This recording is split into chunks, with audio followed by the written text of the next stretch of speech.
Boker Tov à tout le monde. Bezrat Hashem, aujourd'hui on fait un spécial Yudjvat. D'accord, Yudjvat, on va expliquer un petit peu de quoi ça parle. Le jour de la Nessiout du Rabbi, le jour où le Rabbi il est devenu Rabbi officiellement. Ouais, parce qu'il était déjà Rabbi. On ne peut pas devenir Rabbi, il était déjà Rabbi, Bezrat Hashem. Donc on va parler de ça aujourd'hui. On va essayer de développer au niveau historique ce qui s'est passé. Et on va aussi expliquer un peu le Chazon et la vision du Rabbi dans tout le Inyan. Ça tombe Shabbat, Bezrat Hashem. Donc comme ça par rapport aux dédicaces. Déjà, on va commencer. On va faire la dédicace comme d'habitude pour nos Chayalim, pour nos Chatoufim, Bezrat Hashem, et aussi une dédicace pour les institutions du Rav Tuitou, Torah Traim, qui permet au Hashem de pouvoir diffuser la Torah dans tous ces Shivim Panim, qu'on puisse comme ça être assis et expliquer un petit peu les notions de Chabad. Et c'est important et c'est digne de remerciements. Donc, Bezrat Hashem, on commence le cours et on va expliquer c'est quoi ce Inyan de Yudjvat. Yudjvat, il faut savoir qu'en réalité, à la base, le Rabbi Rayat, il avait préparé un Mahamar qui s'appelle Bati Legani. C'est quoi ce Mahamar-là? Ce Mahamar, il l'avait préparé pour la Istalkut, pour la Iloula de sa grand-mère, la femme du Rabbi Maharash. Et comme cette même année-là, c'était tombé comme cette année, Shabbat Bo, donc, il avait déjà préparé le Mahamar, ils avaient déjà distribué le Mahamar pour que les Chassidim l'étudient. Et le Rabbi Rayat était censé le dire devant tout le monde le jour du Shabbat. Maintenant, ce qui s'est passé à ce moment-là, c'est juste avant le Rabbi, ouais. D'accord? C'est le 6e Rabbi de Lubavitch. Qu'est-ce qui s'est passé ce jour-là? C'est qu'il y a eu la Istalkut du Rabbi Rayat. C'est-à-dire le même jour de la Iloula de sa grand-mère, où il devait faire cette allocution, ce Mahamar-là, sur Bati Legani, qu'il avait préparé. Lui aussi, il est parti. Donc, ça a fait un chamboulement énorme. Ça va devenir très vite chez les Chassidim la Tzavaat, ouais, le testament du Rabbi Rayat, parce que si c'est son dernier Mahamar qui nous a laissé, donc on comprend que dedans, il a mis toute sa vision sur ce qui s'appelle la 7e génération. On va voir c'est quoi cette histoire de 7e génération. Du Admor Hazaken jusqu'au Rabbi, il va avoir 7 générations. Le Rabbi, il va dire que dans le Mahamar, Kol Hashvi'i Chavivin. C'est qu'en réalité, on est 7e parce qu'on est chéri. D'accord? C'est ça la Nekuda. Et le Rabbi va expliquer quoi? Le Rabbi va expliquer quelque chose de très fondamental et très important. Pendant toute cette année-là, il faut savoir que le Rabbi, à Rayat, il a fait 20 chapitres sur le Mahamar, Bati Legani. 20 chapitres. Et le Rabbi, il va développer près de 40 Mahamarim sur le Mahamar du Rabbi à Rayat au fil des années. C'est-à-dire que chaque année, en fait, il va développer un Mahamar sur un chapitre. Ça veut dire qu'au bout de à peu près 20 ans, ils ont fini le premier cycle. Et le Rabbi il est reparti après pour un deuxième cycle. Il a repris du début. Il a refait, et Kamouvan, que tous les Mahamars sont différents. Donc, juste pour vous dire, là, il pâche tout, comment le Rabbi il prend un ossé, un sujet, et il le développe dans tous les sens. Donc, vous dites un Mahamar, c'est quoi? C'est un shiur? non, alors justement, là, la différence entre un Mahamar, c'est une bonne question. La différence entre un Mahamar et une Sikha, tout à l'heure, on a dit allocution, mais c'est une sikha, c'est une allocution. Un Mahamar, c'est quelque chose, c'est ce qu'on appelle dar, d'ivrei Elokim Chaim. On sait que le Rabbi, en réalité, il y avait quelque chose de très, très, très spirituel qui se passait au moment où il faisait un Mahamar. Déjà, c'était précédé d'un nigun, c'était suivi d'un nigun. Et pendant le Mahamar, on voyait que le Rabbi, il attrapait toujours une nappe, ouais, la table, et le Rabbi, il fermait les yeux et il commençait à parler. C'est ce qui s'appelle Shrina Medaberet Mitor Grono. La Shrina parle à travers lui à ce moment-là. Pourquoi il attrapait quelque chose de matériel? Pour éviter ce qui s'appelle Klot Nefesh, pour pas que la Neshama, ouais, elle reparte là-haut, à ce moment-là. Avec Moshe Rabbeinu qui a demandé d'attraper un. Nachon, Bidiouk, c'est Bidiouk la Nekuda. Et donc, les Mamarim, il faut comprendre, c'est que c'est d'Ivrei Elokim Chaim. C'est pour ça que ça s'appelle Kamad Dar. C'est Dieu qui nous dévoile des secrets à travers notre Sadikim. Et donc, qu'est-ce qui va se passer? Dès qu'il va avoir la Istalkut, pendant un an, il ne va pas avoir de Rabbi officiel chez Chabad. D'accord? Parce qu'il va avoir deux beaux-frères. Il va avoir le Rabbi et son beau-frère, le Rabbi, le Rachag. Et le Rachag, il est plus âgé que lui. Donc, les choses, la logique voulait que ce soit lui, celui qui continue. Maintenant, pendant un an, il n'y a personne qui se prononce. Les Chassidim vont très, très, très vite mettre la pression sur le Rabbi pour que ce soit lui qui prenne la Nessiout. À un point où ils ont fait carrément dans les journaux des annonces, le nouveau Rabbi de Lubavitch, Rabbi Menachem Mendel Schneerson, quand le Rabbi est tombé sur ça, il a dit, si vous continuez à faire des choses de cette manière-là, je partirai dans un endroit où personne ne pourra me trouver. Ouais. Le rabbi ne voulait pas prendre sur lui la Nessiout. Maintenant, il va se passer quelque chose de très intéressant. Durant l'année, les chassidim, ils vont avoir des questions. Maintenant, il n'y a plus le rabbi Rayat à qui on peut poser des questions. Donc, ils sont orientés soit vers le Rachag, soit vers ce qui s'appelle le Ramash. Ouais, le rabbi, il s'appelait le Ramash avant qu'il devienne rabbi. C'est qui par rapport à lui? Qui? Par rapport au rabbi, c'est qui le Rayat? Les deux, c'est son beau-père. Ils sont mariés avec les filles du rabbi Rayat. Le Rachag et le rabbi. D'accord? Maintenant, il va se passer quelque chose de très shmimi, très spirituel. Les chassidim, ils vont arriver un jour chez le rabbi et le Rachag et ils vont poser une question. Ouais. Et le Rachag, il va dire qu'il ne connaît pas la réponse. Et le rabbi, il va dire au chassidim, je vais aller aujourd'hui au Ohel, donc l'endroit où repose le rabbi Rayat. Il dit, je vais lui demander. Alors, les chassidim sont partis voir le rabbi Rachag, le Rachag, ils lui ont dit, écoute, regarde, le rabbi, on lui a posé la question, il a dit, Bezrat Hashem, il va au Ohel, il pose la question au rabbi, il va nous donner la réponse. Alors, le Rachag, il va voir le rabbi, il lui dit, quand tu vas au Ohel, tu parles avec le rabbi Rayat. Et le rabbi Bepashut, il dit oui. Et il te répond, oui. Le Rachak était plus âgé que le rabbi, avec le bitoul et l'abnégation et la hanava qu'il avait.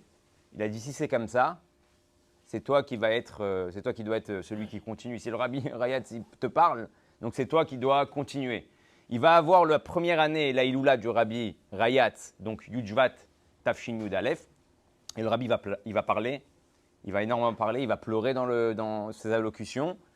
Et au bout d'un moment, il y a un chassid qui va se lever sur la table et qui va dire, Rabbi, on ne veut pas une sikha, on veut un mahamar. Ouais.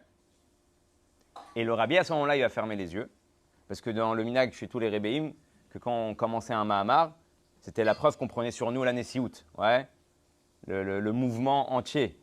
Et là, le rabbi va fermer les yeux, il va commencer bat, il est gagné chotika là. Et il va prendre le mahamar du rabbi Rayat et il va le développer. À ce moment-là, ça y est, c'était officiel. Le rabbi, il a pris sur lui la Nessiout. Maintenant, j'aimerais bien vous faire une référence avec Bidiouk, ce qu'on est en train de vivre dans les parachiotes ces derniers temps. On va voir quelque chose de très particulier chez ceux qui s'appellent les Moshe Rabbeinu de la génération. Moshe Rabbeinu, Nachon, Hachem, il va venir, il va lui parler, il va lui demander d'être le chaliach. Ouais. Et on va voir que Moshe Rabbeinu, il aimait sa rêve. Il veut pas. Il dit non. Alors, on sait qu'une des raisons, la plus grosse ta'ana qu'il avait Moshe, c'est qu'il est Gvad Pé. C'est qu'en réalité, c'est quoi Gvad Pé? Il a du mal à parler. Il y a plusieurs pirouchim. Rashi, il dit qu'il bégayait. On connaît tous l'histoire avec les Gechalim, ouais, avec la braise qu'il a mis dans la bouche quand il était petit. Il y a le Rashbam, il dit quoi?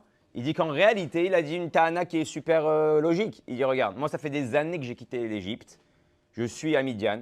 J'ai perdu la langue. Je ne peux pas venir parler comme un... Ouais. On fait l'aliyah des fois pendant 10, 15 ans, 20 ans. Et on sait à peine parler le français, on sait parler l'hébreu. En français, il nous manque des mots. On rajoute des mots en hébreu. On mélange tout. Donc, il disait l'omatim qu'une délégation, une diplomatie qui vient parler avec le chef du monde à ce moment-là, Paro, il ne parle pas chalak. Ça, c'est la deuxième ta'ana. Enfin, c'est la réponse du Rashbam. Dans le Sforno, il ramène autre chose de Méod et Ma'anien. Il ramène qu'en réalité, Moshe Rabbeinu, il va dire, moi, je ne suis pas diplomate. Moshe Emet, ou Torato Emet. Pour aller négocier avec les nations du monde, il faut être dans la diplomatie, il faut savoir parler, il faut savoir demander. Il dit, moi, je ne peux pas voir Paro. Il commençait à lui dire, tu sais, mon peuple, le peuple, ils doivent sortir, tu sais pourquoi. Donc, j'arrive pas à faire ça. Donc, ça va aller directement en mode Emet, ça va aller au clash. Donc, ce n'est pas ma team. C'est pour ça qu'Hachem va lui dire, t'inquiète pas, je t'ai mis Aaron. Aaron, il est plus diplomate. Aaron, il sait parler. Il va bien négocier avec Paro. Donc, on a toutes ces raisons. Mais maintenant, si on revient au sujet même, c'est super bizarre que Hachem, il se dévoile à toi. Il te dit, va faire quelque chose. Abraham, Hachem, il lui dit, lech lecha. OK. Ouais. Il pose pas de questions. Et Moshe, il rentre en pile-poule, il rentre en négoce. Il ne veut pas prendre la plus grande shlichut qu'on permet à un homme de délivrer le Ham Israël et il essaye de s'esquiver. Plus que ça, vous savez que les Mefarshim, ils disent combien de temps ça s'est duré l'histoire du Sné quand Hachem, il en... Hein? Bidiouk. L'histoire du snake qu'on voit en quelques psukim, qu'on a l'impression que ça a duré 15 minutes, la négociation entre Moshe et Hachem, ça a duré une semaine. Une semaine, Moshe il négocie avec Hachem pour pas y aller. Plus que ça, il y a écrit quoi? Que quand Moshe Rabbeinu, il va arriver, donc Hachem il va lui dire non, tu vas aller voir Paro, il va aller voir Paro. Paro il va lui dire non. Et maintenant ça va devenir encore plus dur. Qu'est-ce qu'il vient faire Moshe? Il va voir Hachem, il dit ça y est, moi j'ai fait ma mission. Tu m'as demandé d'aller voir Paro, ça y est, j'ai été voir Paro. Hachem il dit non, tu dois les emmener à Arsinaï. Ok. Moshe, il retourne, il fait tout ce qu'il a à faire, les makot, il sort les Bnei Israël, il arrive à Arsinaï, il donne la Torah, les Mefarshim, ils disent qu'est-ce qu'il fait Moshe? C'est bon, j'ai fini. Il va voir Hachem. C'est bon? Tu m'as demandé, j'ai fait, merci. Alhamdoulilah, je peux arrêter. Et la Nekuda, elle est super méaniennette. Tu dis, attends 2 secondes, Moshe. Hachem, il te demande d'aller une semaine, tu négocies. Tu vas là-bas, tu essaies de les faire sortir, tu n'arrives pas, tu dis, c'est bon, j'ai fini. Tu donnes la Torah. C'est quoi cette esquive? Comment tu peux t'esquiver de Dieu comme ça?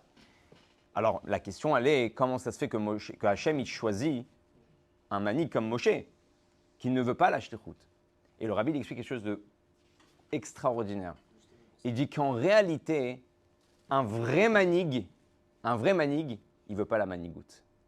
Un vrai manig, un vrai dirigeant, il ne veut pas être dirigeant. Et c'est pour ça qu'Hachem, il le choisit. Et c'est valable pour nous en réalité, dans notre vie de tous les jours. Il y a 2 façons d'être manig, de diriger quelque chose. Soit tu t'imposes, ouais, mais quand tu t'imposes, ce n'est pas une réelle direction, parce que tu as toujours des petits rebelles qui sont en dessous, qui ne sont pas contents, mais ils n'ont pas le choix. Ou soit la manigoute, la direction, elle vient à toi tout seul. C'est quand? C'est quand tu fuis. Et c'est pareil dans une maison. Quand tu veux être le papa qui dirige la maison, si tu cherches absolument à être le manig de la maison, tu vas voir que ça te glisse entre les doigts. Ouais, avec ta femme, avec tes enfants, et tu pètes un plomb. Mais quand tu ne cherches pas ça, tu as ton rôle de manig bêtard. Ça ne veut pas dire que tu ne dois pas être un papa. Tu dois être un papa. Tu dois faire ce qui t'incombe en tant que père de la maison, en tant que Baal Habayit, ce qui s'appelle, ouais, le propriétaire. Mais d'un autre côté, si ce que tu recherches derrière, c'est la manigoute, alors tu ne vas pas réussir ton coup. Donc, et là, c'est Hachem, il nous apprend, avec des amis, avec la famille, avec l'éducation, avec le shlambait, avec tous les inyanim qu'un homme y rencontre dans son travail vers rouler, si tu ne cherches pas la manigoute, c'est là que Hachem il te choisit pour être manig, le inyan. Donc c'est mode manienne parce qu'on voit que le rabbi, pendant 1 an, les chassidim, ils mettent la pression, c'est même pas une semaine, ouais. Pendant 1 an, les chassidim, ils mettent la pression pour que le rabbi soit rabbi, et le rabbi, il ne cherche pas ça. Et c'est comme ça qu'il va devenir, très rapidement, en réalité, le rabbi, d'accord? Maintenant, juste pour parler du Tochen du Mahamar de Bati Legani. Bati Legani, le rabbi Raetz, il va ramener un midrash où il y a écrit Legani Lignuni. C'est quoi? Makom Shayai Kari Batrila. Qu'en réalité, à Kadosh Baruch Hu, dans ce monde-là, il a dit tout simplement, ce Olamazé, ce monde-là, il est mon gan, il est mon jardin. Ouais, mais pas seulement un jardin, le beau jardin, ouais. Versailles. Il a fait de ce monde-là un endroit, et c'est quoi cet endroit-là? Bah, c'est l'endroit où tu prends du plaisir. Pourquoi? On sait qu'un homme, quand il construit une maison, ouais, il peut avoir un beau salon, il peut avoir une belle chambre, il peut avoir même une belle salle de bain. L'endroit où il a plus de plaisir, s'il fait un beau jardin, une belle piscine, des arbres, ouais, des guinottes à droite à gauche avec des fruits et qui se balade là-bas, c'est l'endroit où il se sent le mieux. Et Hachem, il dit en réalité, ce monde-là, à la base, quand je l'ai créé, c'était mon jardin. Maintenant, qu'est-ce qui s'est passé? On a fait des fautes. Donc la Shrina, à chaque fois qu'on a fait une faute, il y a eu 7 fautes jusqu'à qu'on va arriver à Avraham Avinu. On ne va pas tout mentionner parce que la sikha va être longue, mais en réalité, la Shrina va monter d'un ciel à un autre jusqu'à arriver au 7e ciel. À partir de Avraham Avinu, donc on va avoir Avraham, Yitzhak, Yaakov, Yosef, Lévi, Amram et Moshe. Les 7 tzadikim vont faire descendre à chaque fois d'un ciel, ouais, la Shrina, jusqu'à qu'on va arriver chez Moshe Rabbeinu. Moshe Rabbeinu, il va faire descendre la Shrina Bechazara comme elle était auparavant en bas. C'est pour ça que c'est lui qui va construire le Mishkan Veshachanti Betocham, ouais, Betocho. Laurent aurait dû avoir écrit Betocho, il écrit Betocham. Il va faire en sorte que ce monde-là devienne une résidence d'Akadosh Baruch Hu. Et comment Moshe il va faire ce Mishkan-là? Ce qui s'appelle avec des krashim, Keresh. C'est quoi Keresh? Le rabbi dit c'est Otiot Sheker. Ouais, les planches en hébreu, c'est les mêmes lettres de Keresh. Alors pourquoi tu prends des planches, tu les appelles des planches qui sont Keresh, et tu fais référence à Sheker? Plus que ça, c'est fait avec des Hatzé Shitim Omdim. Hatzé Shitim, le rabbi dit c'est Milachon, en réalité, Shtut. Et tout le but de Moshe, c'est de nous faire comprendre que pour faire résider Akadosh Baruch Hu ici-bas, on a besoin de transformer le sheker de ce monde-là en Mishkan. On voit aujourd'hui avec tout ce qui se passe, comment le monde, il est méchaker, comment le monde, il ment. Ouais, c'est complètement dingue. C'est-à-dire que tu vois j'ai vu les infos sur l'attaque à Ranana, il y avait écrit tentative d'attentat. Ouais, c'est pas attentat. Il y a des morts et des blessés, mais c'est pas un attentat, c'est une tentative d'attentat par des présumés terroristes. On ne sait pas si c'est des terroristes. En réalité, on te laisse dans le flou. C'est peut-être un accident. Ouais. On ne sait pas si c'est un attentat ou un accident. Et les gens qui ont été arrêtés là-bas, on ne sait pas si c'est des terroristes. Ouais. En réalité, ou des civils. Donc, c'est complètement fou. Tu dis, c'est pas possible, c'est du shaker. Tu vois des gens qui viennent avec des couteaux, qui prennent une femme, qui la tuent dans sa voiture, qui la sortent dehors, qui écrasent des gens. Ah, c'est un accident. Donc ça, c'est le inyan du shaker de ce monde-là. On n'est pas là pour faire des médias. On est juste en train de dire que maintenant, le tafkid des Béné Israël, c'est ça qui va expliquer le rabbi. C'est pour ça que dès qu'on va sortir d'Égypte, on va s'appeler Tzivot Hashem. Ouais, l'armée de Dieu. C'est quoi un chayal? Un chayal, il est en mode Kabbalat Ol. Il est annulé au commandement et il va faire ce qu'il y a à faire dans les endroits les plus sombres. Ouais. Il dit en réalité maintenant on va devenir des chayalim d'Akadosh Baruch Hu pour venir éclairer le monde. Maintenant c'est quoi le but de tout ça? Pourquoi Akadosh Baruch Hu, si le monde c'était un jardin, malheureusement avec nos Averot on l'a transformé en forêt, ouais. On doit le re-rendre jardin comme il était auparavant. Hein. C'est très important de savoir ça parce que quand le rabbi te dévoile ça, il est en train de te dire qu'en réalité si tu mets les bonnes lunettes, tu comprends qu'aujourd'hui le monde c'est pas un endroit sale à la base. C'est un endroit propre. C'est un jardin. Quand tu sais que tu travailles dans un jardin qui est censé être le plus beau jardin du monde, des mondes. Donc en réalité, tu nettoies. Ouais. Tu remets ça à propre et tu fais en sorte que le roi il puisse revenir d'une manière dévoilée, se balader tranquillement dans son jardin. Donc c'est pour ça que c'est important de savoir dans la shlichut du Dor HVI que si tu continues à te battre avec le monde en pensant qu'il est que mal, donc je dois me séparer de ce monde-là, tu n'as pas compris la kavana Eliona de dire à Betartonim que le but c'est justement de faire en sorte que cette forêt-là, elle redevienne le plus beau jardin des mondes. Et maintenant la Nekuda, elle est quoi? C'est que, pourquoi tout ça? Pourquoi on est arrivé dans un rocher? Parce que, en fait, le rabbi il explique qu'à Kadosh Baruch Hu, quand il a créé le monde, il y a ce qui s'appelle le Or HaKav. Le Or HaKav, c'est quoi? C'est qu'on va faire une image. C'est comme si maintenant, il y a la lumière de Dieu. Et Dieu, il a fait un petit trou. Ouais. Et dans ce petit trou, il y a, par la lumière, il y a un faisceau qui va passer. Ce faisceau-là, c'est aussi la lumière de Dieu, mais qui s'est contracté. Ouais. Dans ce faisceau-là va commencer l'enchaînement des mondes qu'on a étudiés dans le Tanya, Atzilut, Bria, Yetzira, Asiya, les anges, la création, la vitalité de chaque chose. Mais en fin de compte, tout ce monde-là, il a été créé par ce faisceau-là. Et donc, tant qu'on n'était pas arrivé, Kol Yerida Letzorech Chalia, quand on est tombé, on a une capacité, on a une possibilité d'élévation. Le fait que le monde est tombé aussi bas par les avérotes que les hommes ont fait, Akadosh Baruch Hu, il a donné une occasion, c'est comme avec les Luchot Abrit. Avant les premières Luchot Abrit, avant le Vaudor, on avait les premières tables de la loi. Les deuxièmes tables de la loi, elles s'appellent Kiflaim Letoshia. On n'a pas seulement reçu les Chamisha Chumshe Torah, on a reçu aussi tout le Tanakh. Ouais. Nevim, Viktuvim, dans les deuxièmes tables. Donc c'est-à-dire que tu vois, Kiflaim Letoshia, Dieu il a pris Kiviachol une descente, et de là il a fait un ressort pour s'expulser beaucoup plus haut. Alors, on ne doit pas chercher la descente pour mieux sauter, ouais. Mais quand, Chaz Shalom, on est déjà descendu, il y a une occasion de monter plus haut. Maintenant, cette Nekuda, elle est très importante. Pourquoi? Parce que le rabbi va expliquer dans le Mahamar, c'est très long, c'est très profond, parce qu'il y en a presque 40, comme je vous ai dit. Mais la Nekuda, elle est qu'en fait, Hachem, il nous a mis en potentiel la capacité maintenant, pas de dévoiler la lumière qui est à travers ce faisceau-là, que grâce au Chocher, Itaron Aor Mina Chocher, ouais, on sait que la lumière qui vient du Chocher, elle est plus importante que la lumière qui était déjà lumière. Quand on allume les lumières dans un endroit pendant la journée, on ne fait pas attention que la lumière sert à quelque chose, malgré qu'elle sert à quelque chose. C'est comme la différence entre les tzadikim et les Baal Tchouva. Ouais. Les tzadikim, ils sont dans la lumière et ils allument la lumière. C'est pourquoi on dit que le Baal Tchouva, où il se tient, le tzadik ne peut pas se tenir, parce que le Baal Tchouva, il était dans le Chocher. Il allume la lumière.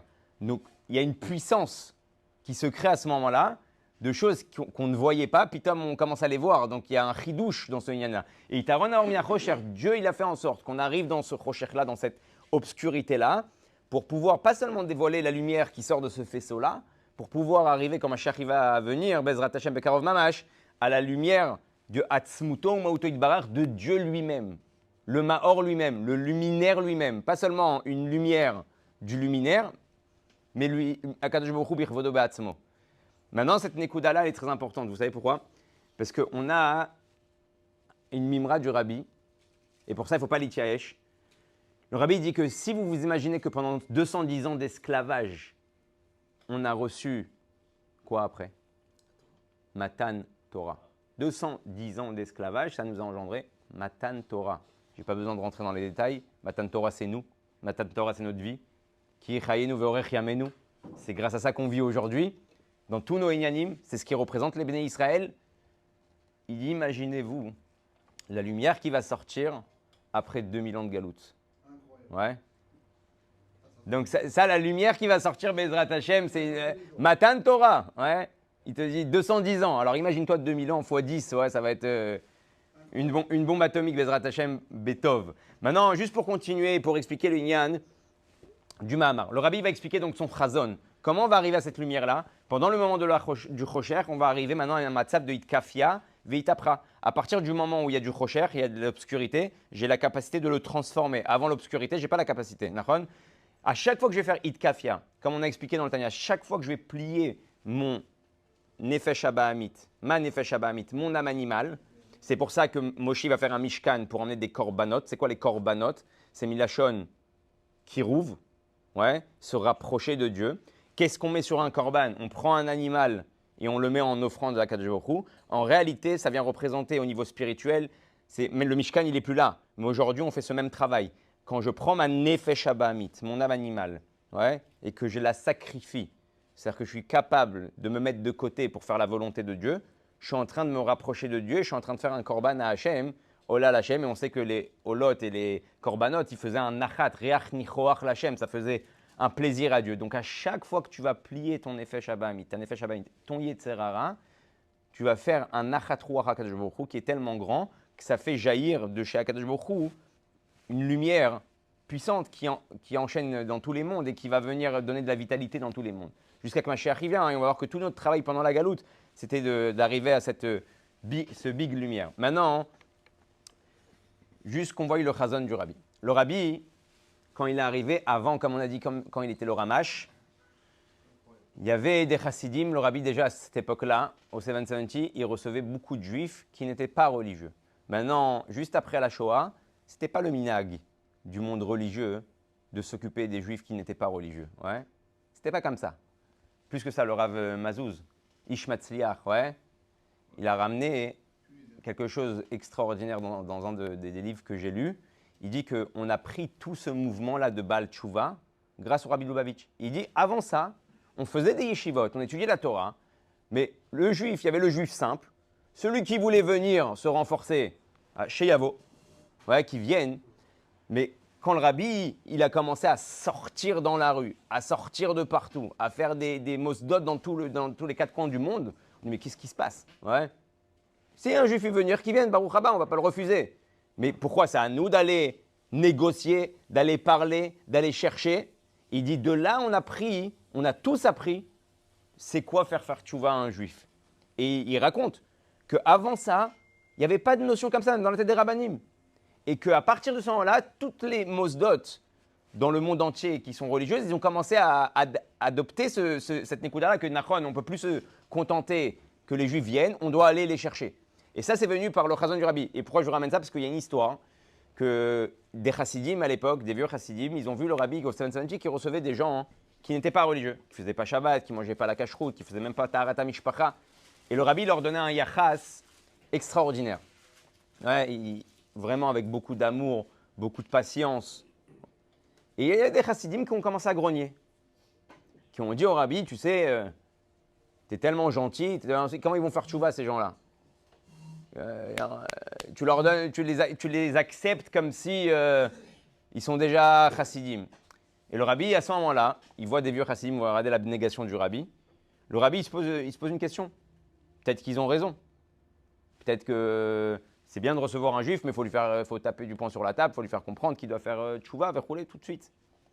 D'ailleurs, Haga, vous savez que toujours le rabbi donnait une bracha et il donnait un inyan, un dollar bien sûr, mais un inyan en rouchaniout, en spirituel, de se renforcer. Mais on ne voit pas le rabbi qui force. Il dit, ah, tu veux une bracha, c'est que si tu fais ça, et si tu fais pas ça, ben, c'est en malasot. Ouais. Le rabbi, il est très patient, il donne beaucoup d'amour, comme un papa. Il va voir le rabbi Rayatz, donc il était encore le Ramash, et il dit, voilà, on m'a posé cette question, les vieux chassidim, ils m'ont dit que ce que je fais, c'est pas raoui, c'est pas bien. Il faut peut-être les bousculer. Et le rabbi Rayatz, il a regardé, il lui a dit un machal. Et ce machal-là, il est extraordinaire. Il lui a dit, vous savez que quand dans une famille, il y a un enfant qui naît, qui est malheureusement né avec un problème de santé, alors on va voir que toute la maison, elle va être à la raglaim. Chez l'Oneda, mais ceux qui ont connu, ouais, ils voient que quand un enfant, il va passer une opération dure, ou dès qu'il est petit, on lui annonce qu'il a telle et telle chose à traiter, cet enfant-là, Chaz Shalom, qu'est-ce qui va se passer chez les parents? Il va recevoir un amour, ouais, différent des autres. C'est pas qu'ils n'aiment pas les autres, il va recevoir un amour, comme il a dit le Rabbi Rayatz, particulier, ouais, meyuchad. Envers lui, c'est quelque chose que quelqu'un qui a vécu ça, il peut comprendre. C'est pas qu'il met les enfants de côté, il aime tous ses enfants, mais lui, il va lui donner un amour c'est pas le même que les autres, c'est autre chose. Il doit lui donner un yachas spécial, exactement. Et le Rabbi Rayatz, il lui dit, tous ces juifs-là, qui ne sont pas encore en fait Shomer Torah Mitzvot, ouais, c'est qu'en réalité, la Neshama, elle n'a pas la capacité à être dévoilée dans toute sa splendeur. Donc c'est comme un handicap, c'est comme une maladie. Et ils doivent recevoir justement un amour particulier. Et donc le Rabbi Rayatz, en gros, il lui a dit, ta shita, ta méthode, de comme ça les tiaches. Et il ne faisait pas ça pour ça. C'était sa shita. Il ressentait que ces enfants-là qui venaient devant lui, qui ne connaissaient pas la Torah et les mitzvot, c'est des enfants que j'ai besoin d'aider d'une manière particulière, d'une manière spéciale. Pas comme tout le monde, pas comme le standard. Et on voit bien que le Rabbi, il a pris ce inyan-là à fond durant toutes les années. Et c'est comme ça que des milliers de juifs, si ce n'est pas des millions qui ont été influencés, se sont rapprochés de la Torah et des mitzvot. Maintenant, il y a quelque chose aussi de particulier par rapport au chazon du Rabbi que j'aimerais parler. Baruch Hashem, Lionel, il a eu l'occasion d'entendre ça une fois, il est venu au Bet Rabban. Vous savez qu'il y a ce qui s'appelle dans la Torah Acher. Acher, c'était le Rav de Rabbi Meir. Il y a écrit qu'il est rentré dans le Pardes. Dans le Pardes, là, les Mefarshim, ils ramènent qu'en fait, il est rentré dans le Pardes et il a vu les secrets de la Torah. Et comme il n'a pas su juxtaposer le spirituel et le matériel, donc il a tourné. Parce que ce qu'il a vu là-haut, ce n'est pas ce qu'on voit en bas. Donc ça lui a fait un chamboulement complet dans sa tête. Et justement, tout le but de la Chassidut, c'est de t'expliquer que les notions les plus hautes divines, elles sont aussi dans les choses les plus basses de ce monde-là. Ouais, le but de la Torah à Pnimiut à Torah, c'est ça. C'est t'expliquer comment le là-haut et l'au-delà et ici, c'est ensemble. Et donc, on sait qu'on connaît tous l'histoire. Il va venir, il va faire ce qu'il fait. Et on sait que Rabbi Meir, il étudiait avec lui la Torah et que Rabbi Meir, il le suivait. Et un jour, pour vous dire, il était baki dans la halakha, hein, Acher, il dit à Rabbi Meir, ça y est. Et il marchait sur son cheval Shabbat. Et Rabbi Meir, il était à côté de lui, il entendait des chidushim. Et à un moment, il va dire à Rabbi Meir, maintenant, il a compté les pas du cheval. Il lui a dit, Chazor, la chorecha, reviens en arrière parce que Atkan Trum Shabbat, jusqu'à ici, tu peux sortir, après, ça y est, tu n'as plus le droit de sortir. Et Rabbi Meir, il lui dit une phrase, Gamata Chazor. Ouais, la achor. Toi aussi, reviens en arrière, dans le sens, toi tu me parles au niveau géographique de revenir en arrière, reviens à ce que tu étais. Et là, il va lui dire une phrase très dure. Il va dire, c'est pas possible. Pourquoi? Il dit, parce qu'une fois, je suis passé avec mon cheval, c'était Yom Kippour, ouais, Yom Kippour en voiture, et il est passé pas très loin du Bet Amikdash, du Kodesh HaKodashim. Et il va entendre Shuvu Banim Shovavim, revenez mes enfants, Chutz Me'acher. Le seul qui ne peut pas revenir, c'est moi. Et il dit ça à Rabbi Meir. On sait que Rabbi Meir, il va œuvrer énormément pour le sortir du Geinam, Bechoulé. Et le Rabbi donne une explication extraordinaire. Il dit qu'en réalité, s'il avait compris le message, il n'aurait pas réagi comme ça. Parce que le message, il disait quoi? Shuvu banim. Shovavim, mes enfants, ouais, Shovavim, qui font des bêtises, faites tchouva. Donc la première partie, c'est quoi? C'est faire tchouva. Chutz mi'acher. Hormis, le Rabbi l'explique. C'est pas en dehors toi. Hormis, si tu te sens en dehors. Chutz mi'acher, Hachem, il a voulu lui dire en réalité, tant que tu te sens aucun rapport, tu te sens un autre, tu te sens pas kashour, tu sens que tu n'as pas la possibilité, la capacité de revenir sur tes pas, sur ce que tu as fait, et que Hachem il est rachum vechanoun, et qu'Hachem Bémet il pardonne tout, parce qu'Hachem il est au-dessus de l'espace-temps, donc il peut tout effacer, il peut tout remodeler, il peut tout refaire à zéro. Hachem il n'est pas limité. Si tu te sens acher, là tu ne peux pas faire tchouva. Mais si tu sais que tu es d'abord shuvu banim, que tu es d'abord le ben d'Akadosh Baruch Hu, donc il n'y a plus de acher. Ouais, tu n'es plus acher. Tu redeviens enfant. Ton papa, il te reprend dans les bras. Et c'est bidu que ça, le messer que le Rabbi va annoncer dans le Dor HVI. Shuvu banim shovavim chutz me'acher. Surtout ne vous sentez pas acher. C'est pour ça que dans la Haggadah de Pessah, on a parlé plusieurs fois que le Rabbi va dire c'est quoi le pire des enfants qu'il y a dans la Haggadah de Pessah? Tout le monde va répondre c'est le rachat. Et le Rabbi, il va dire non. Le Rabbi, il dit le rachat, même le rachat, il est à la table de Pessah. Ouais. Il parle, il pose des questions. Il dit le cinquième fils qui n'apparaît pas dans la Haggadah, qui n'est pas mofia dans la Haggadah, qui n'est même pas assis à la table de Pessah, c'est lui que vous devez aller chercher. Ouais. Parce que ce fils-là, il se sent acher, il ne se sent pas kashour.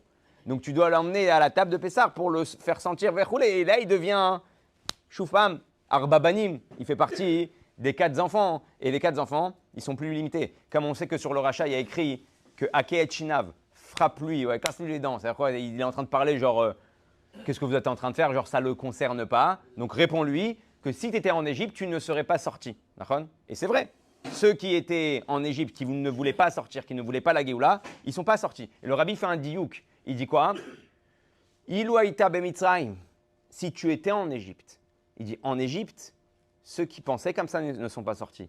Mais dans la 7e génération, dans notre génération, la génération de la Géoula, même celui qui viachol va à l'encontre, Dieu il va le libérer. C'est pour ça qu'il y a écrit Ilu haïta bemitzrayim. Tu aurais dû dire tu ne sortiras pas de cette histoire. Non, Bemitzraïm, tu ne pouvais pas sortir. Aujourd'hui, tout le monde a le droit à la Géoula, tout le monde a le droit de sortir. Et c'est quelque chose de très important. Et je vais finir avec une petite sikha et encore une petite histoire. On avait parlé, vous savez, le Rav Shlomo Zalman et Oyerbar. Oyerbar, il était Rosh Yeshiva de Kol Torah. Le jour de la libération du Kotel, pendant la guerre des 6 jours, il va se passer quelque chose d'extraordinaire. C'est que tous les Juifs de près de 2000 ans, imaginez-vous, ils se sont dirigés vers le Kotel pour pouvoir prier. Ça veut dire que toutes les yeshivas de Yerushalayim, tous les Juifs du monde entier qui ont eu la possibilité de venir, ils sont venus pour aller toucher le mur. C'était c'était la Géoula. On va pouvoir toucher le mur le plus proche du Beth Amikdash, du Kodesh HaKodashim, grâce à la guerre des 6 jours, la libération du Kotel. Et il dit, on voit dans la rue toutes les yeshivot qui sortent. Mais le Rabbi, il avait un autre plan. Le Rabbi, il a pris ce jour-là pour le meilleur jour pour mettre des tefilines aux Juifs. Donc il a demandé à tous les Chabad, avant le Kotel, dans les ruelles qui mènent au Kotel, de mettre des stands et de mettre les tefilines. Ouais, donc tout le monde se rue vers le Kotel et les Chabad, ils mettent des tefilines. Et le Rav Shabtai Savatitsky, il raconte que lui, il était Bachour Yeshiva à l'époque, à Kol Torah. Et il dit, on est en train de se diriger vers le Kotel. Et d'un coup, on voit devant nous un stand de tefilin. Et on voit des Chabad. Bon, ils cartonnent, ce jour-là, il n'y a personne qui dit non. Ouais, ils cartonnent, ils mettent des tefilin, Et d'un coup, le Rav Oyerbar, il s'arrête. Donc toute la yeshiva, elle s'arrête aussi. Et il regarde. Ouais, il regarde le stand de tefilin. Et il commence à être ému. Et là, il va dire une phrase extraordinaire. Il va dire, toute ma vie, j'ai fréquenté des tzadikim. J'ai vu beaucoup de tzadikim. Ra'iti tzadikim shema aminim bakadosh baruch hu. Ouais. J'ai vu beaucoup de tzadikim qui croient en Dieu. Aval pa'am rishona shani roe tzadik shema amin beyehudim. C'est la première fois que je vois un tzadik, pas qu'il seulement croit en Dieu, il croit aussi aux Juifs, dans le Juif. Et ça c'était une phrase qui l'a complètement choqué, le Rav Shabtai. Parce que Pitom Atatofes, c'est quoi le Chazan, c'est quoi la volonté du Rabbi? C'est bien de croire en Dieu, mais est-ce que tu crois en ton peuple? Est-ce que tu crois en Ham Israël? Et c'est ça que le Rabbi est venu nous annoncer pour le Dor HaShvi'i. Il faut croire dans ce peuple-là. Tous ces Juifs-là qui nous paraissent, qui viennent éloignés, des fois ils sont plus proches de nous. Et souvent ils sont plus proches que nous-mêmes. Ils ont une tmimout, ils ont une naïveté, ils ont une simplicité dans leur émouna envers Akadosh Baruch Hu, que nous, à l'éveil, on arrive à ce matzav-là. Moi j'ai vu des gens à qui on a mis des tefilines. À l'éveil, des fois je me souhaite de faire le même Shema Israël qu'eux ils font. Alors, le type, tu vois, il fait Shema Israël, on dirait sa neshama, elle va partir.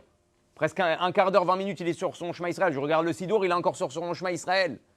Et il prie Bekavana, il essaie de comprendre chaque mot. Et tu vois, son Shema Israël, c'est un vrai Shema Israël. Et moi, je dis, attends, tous les matins, je fais Shema Israël.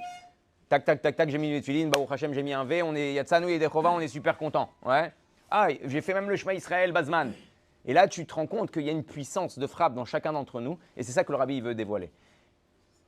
Et sur une dernière Nekuda qu'on va parler aujourd'hui. Et après, Baruch Hashem, j'espère qu'on a compris c'est quoi l'importance de ce jour-là de Yudjvat, le jour où donc, le Rabbi il a pris la Nessiout.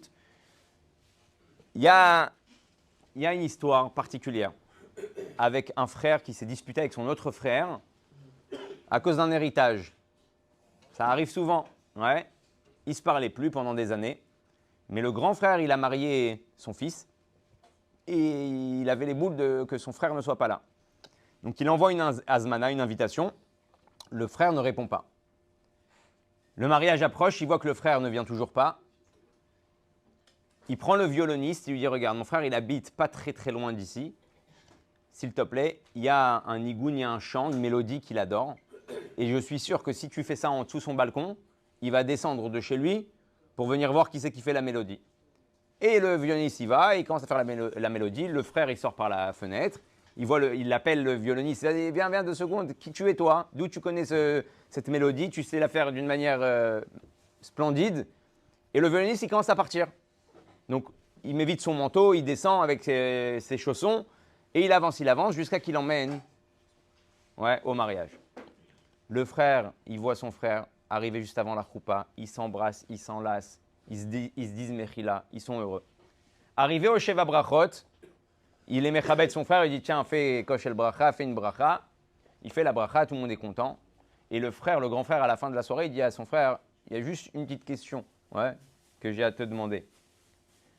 Comment ça se fait que tu es venu en pyjama?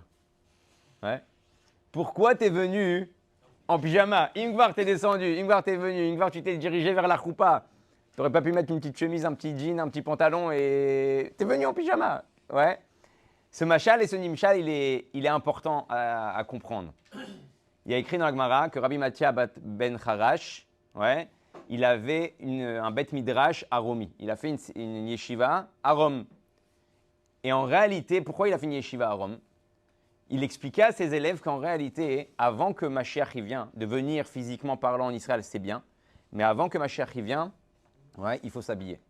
Et comme il y a encore beaucoup de juifs dans la Gola, il faut que les juifs ne viennent pas en pyjama. Et on voit que le Rabbi il a œuvré de cette manière-là dans le monde entier.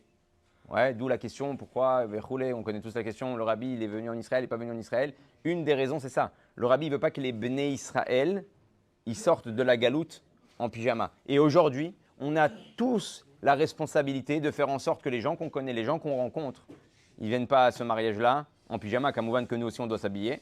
On doit aussi habiller les autres. On vient propre, on vient nettoyer, on vient brochinguer s'il le faut, on vient parfumer, on vient comme Hachem, il aimerait qu'on soit devant ce mariage-là qui va se passer quand Mashiach il va se dévoiler, Bezrat Hachem, à la Géoula, Mitit Vashlema, très prochainement, Bekarov Mamash. Et on souhaite que ce chazon, cette vision du Rabbi, on puisse l'accomplir comme il se doit, comme il faut. Et comme ça, Bezrat Hachem, toute la galoute s'arrête, le Mashiach arrive. Comme le Rabbi l'a dit, on est la dernière génération de la galoute et la première génération de la Géoula, Bezrat Hachem.